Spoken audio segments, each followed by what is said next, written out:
My name is Társis Gonçalves. I'm qualified in Brazil, in New York, and now that I have passed the QLTS exam, I'm also qualified in England and Wales.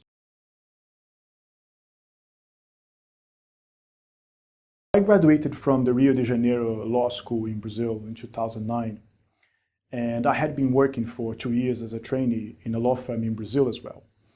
And I always wanted to have an international career, and I liked corporate law and oil and gas law as well. And while I was studying at the university, those two specific areas caught a lot of my attention. So I decided after I finished law school in Brazil, and after I had worked some time in Brazil as well as a lawyer, to go to New York and undertake my master's, my LLM at the NYU University. I spent a year in NYU University. I had a fabulous time. I actually worked a lot and met a lot of interesting people when I was there. And after that, I decided to undertake the New York bar. And it was a very similar and stressful experience, similar to what I faced when I was preparing for the QLTS exam. And after passing the New York bar exam, I decided to head to Scotland, head to Dundee actually. So it was a huge change for me from New York to go to Dundee, a completely different atmosphere and size and pace of life as well. But Dundee had the best oil and gas training I could get at the CEP MLP at Dundee. So I studied there for about a year, and it was very important for me because through that I met interesting people who actually had some good connections and helped me to start as a lawyer in the UK market. So I worked for about a year, 6 months in a law firm in Scotland, as well as in a short-term contract with a oil and gas company. Until 2012, when I became a solicitor in a Magic Circle law firm in London.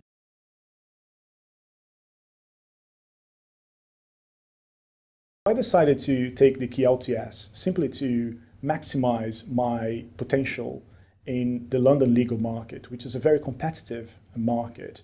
And by doing that, I thought that I would be more marketable and would have more opportunities as well, not only in the firm where I was working on, but also if I would move there and join other places as well, I would have more opportunities and more options in the UK market, as well as to feel more confident in providing English law advice and having clients relying on my advice directly as well. So it was a question of freedom, really, to be able to provide legal advice and be able to better do my job and just have generally more options in this very competitive market, which is the London market.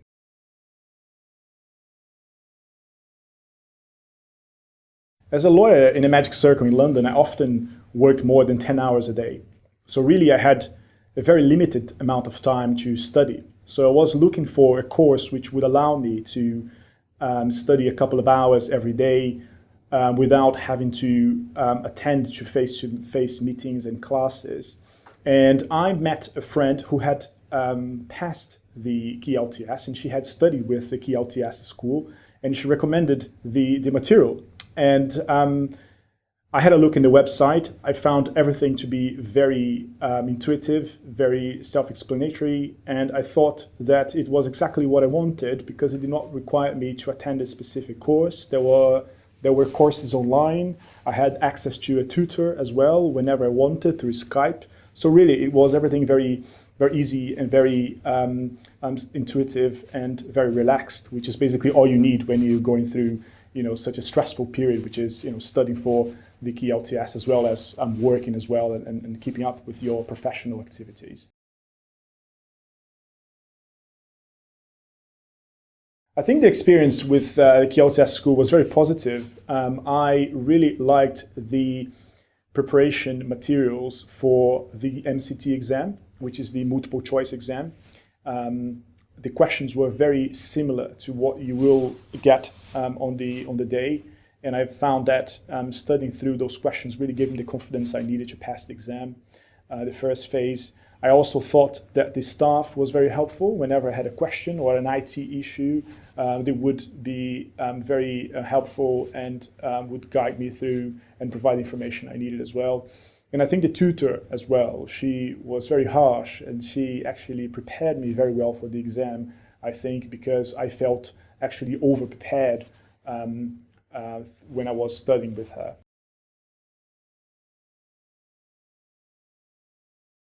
Without a doubt, the most beneficial material for me from the QLTS school were the sample questions and the mock exams. I think that I felt very confident after having taken so many exams and so many questions, especially because the content, but also the format is very close to what you're going to find in the exam. So I felt that my brain was already trained, and I had already the necessary speed I needed to answer the question successfully and move on to the following questions, which is key during the MCT test. So I would say that the questions and the mock exams were fundamental for my success and in passing this exam. So I was working for a Magic Circle law firm when I prepared for the exam. And given the long hours I was working, I basically only had about 2 or 3 hours every night during the weekdays. And I was really catching up with the studies on the weekends, on Saturdays and Sundays, and then doing about 8 hours on each day for about 3 months. So I think it's key to start preparation with at least 3 months before the exams, and studying 3 hours during the week and at least and your weekend as well. And I basically studied reading the books for about a week or two on each specific subject. And after reading the book, I would do as many questions as possible for the MCT, doing as many multiple choice questions as possible. And for the OSCE, I was doing obviously practical questions and mock exams and all of that. And I think that doing the questions really give you the confidence you need, because the QLTS materials, as I said, include the right content, but as well as the right format. So your brain and your eyes will be trained to what you're going to find in the exam. The firm where I was working on at the time I took the exam, they were very supportive. They provided me with time, with some paid study leave of about 4 weeks, which I could allocate. So I allocated 2 weeks for the MCT and 2 weeks studying full-time for the OSCE exam. And I think it was fundamental for my success at in passing the exam.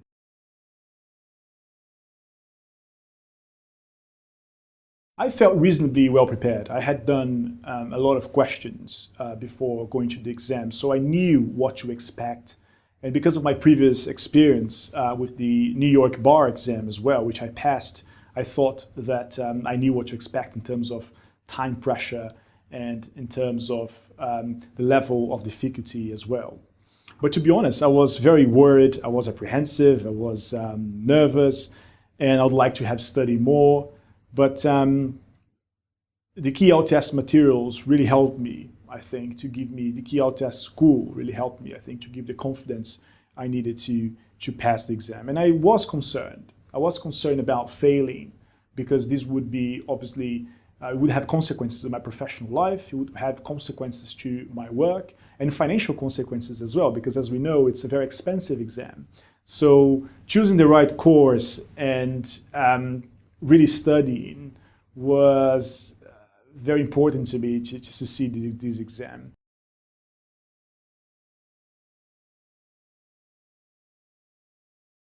I'm associate in Hogan Lovells in London. Hogan Lovells is a very international law firm. They have more than 50 offices over 30 countries, and they advise a broad range of clients, which vary from private equity to infrastructure funds, as well as corporates and even governments. I decided to join Hogan Lovells because it's a very international firm, and being qualified in Brazil, New York, and now, thanks to the QLTS school, being qualified also in England and Wales, do give me the ability of work with different clients from different jurisdictions and to be involved and exposed to this globalized world. So therefore, I decided to join an international law firm like Hogan Lovells. And I work directly with partners, and on my day-to-day activities, I'm generally negotiating agreements and mergers and acquisition agreements, but also joint venture agreements. So my day-to-day work would be basically drafting and negotiating those agreements, as well as identifying key risks which clients might face when investing in a specific industry or in a specific countries, and trying to find ways to mitigate or even, if possible, to eliminate such risks.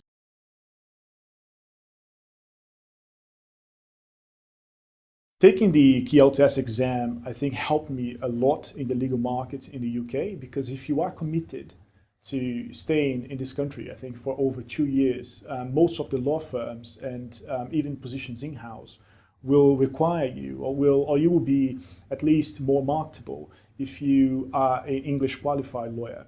And I think that the key benefit for me was to give me this freedom to be able to move from one job to another place, as well as being able to advise clients and feel confident about my advice. So I think it was key in terms of career progression for me, taking the QLTS.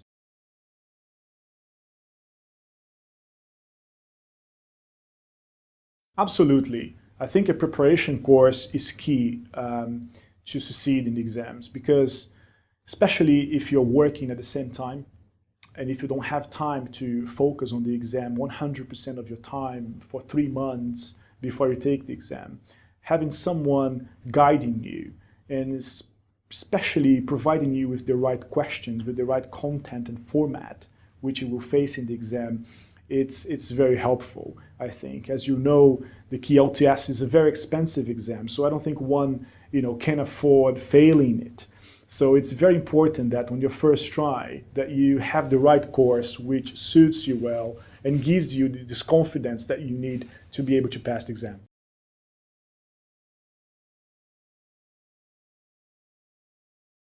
For those who are planning to do the QLTS exam, I think I have 2 pieces of advice. I think the first one would be start early.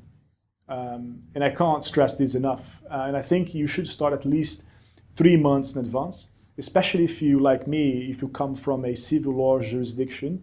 As you know, common law has many different concepts, for instance, in terms of contracts and corporate and in other areas as well, in real property, for instance. So it's really important that you have enough time to really understand and get familiar with these concepts. And I think the second piece of advice would be for you to do as many questions as you can. I see a lot of people sometimes focusing a lot on reading the books and reading the same book for about 2 or 3 or 4 weeks without actually having done any questions on that specific content. So everything is a bit abstract. So I would say do as many questions as you can after reading the book on the same day, or even and if you take a week revising the book, on the same week, but do as many questions as you can. And after doing questions and reading one subject, and you move to another subject, but then after you have done 3 or 4 subjects, come back to the first subject again. Don't wait until you are close to the exam to review what you studied on the first month of your studies, because I think you need to get your brain used to seeing the same information as many times as you can, so that it all becomes natural through either memorization or actually knowing all the content that you need to know. So 2 things basically: you start early and do as many questions as you can.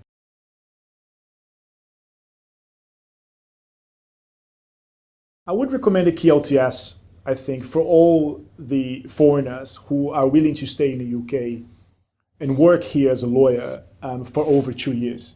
If you are committed in the medium or long term with London, I think it's key for you to do the QLTS and to be an English qualified lawyer.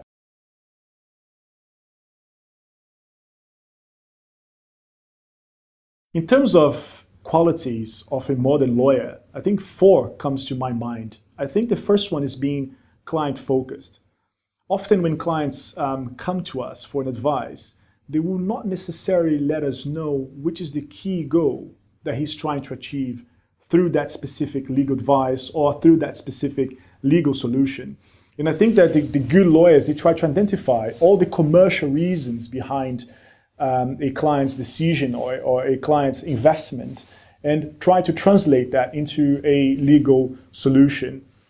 I think the second thing would be trying to be commercially driven as well. I see a lot of lawyers focused on the technicalities of the law, and sometimes they just lose sight of what actually the clients are willing to achieve, or both sides are willing to achieve. In moments where some industries, like for instance the energy industry, more specifically the oil and gas industry, is going through cuts and reduction of their budgets, etc., legal costs tends to be the first ones to be reduced.